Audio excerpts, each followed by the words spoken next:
Alright, so it's the next morning and our bread is looking really good and ready to bake.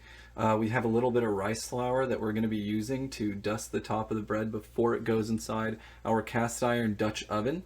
If you don't have a cast iron Dutch oven, you can also use like a combo cooker, but you want something that's Dutch oven and has a top because it's going to simulate the steaming process that is done in professional ovens, and the cast iron part is going to just retain a very high amount of heat that's going to transfer to your bread that is also similarly going to simulate the environment of a professional oven.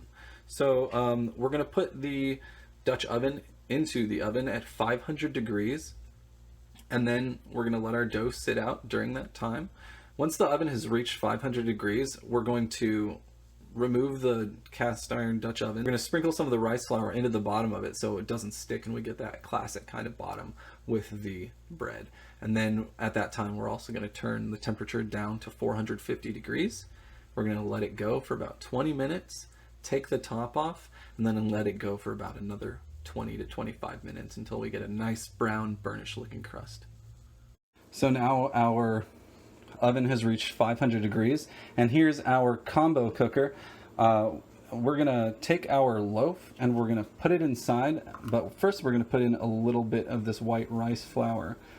After that, we're gonna use this knife here to score the top of the dough, and you'll see how that's done right now. So we're gonna pop the dough in. You wanna do it carefully as you can, but be careful not to burn yourself. And you just score it really fast, nice sharp movement to cut through the dough.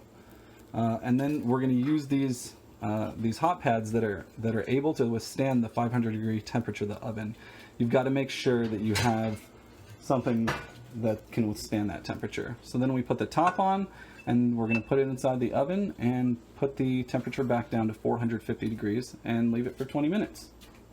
All right, it's now been 20 minutes since we first put our bread in there, and we're taking off the top. It's looking pretty good. It's risen, and we're gonna put it back in and let it toast. Our second one inside the combo cooker. Look at that. Looks awesome. All right, it's now been a little over 20 minutes since we took the tops off of our bread, and it's looking pretty good. Now be very careful that you don't burn yourself at this stage when you're taking the bread out. Look at that. Looks pretty good. Not too bad.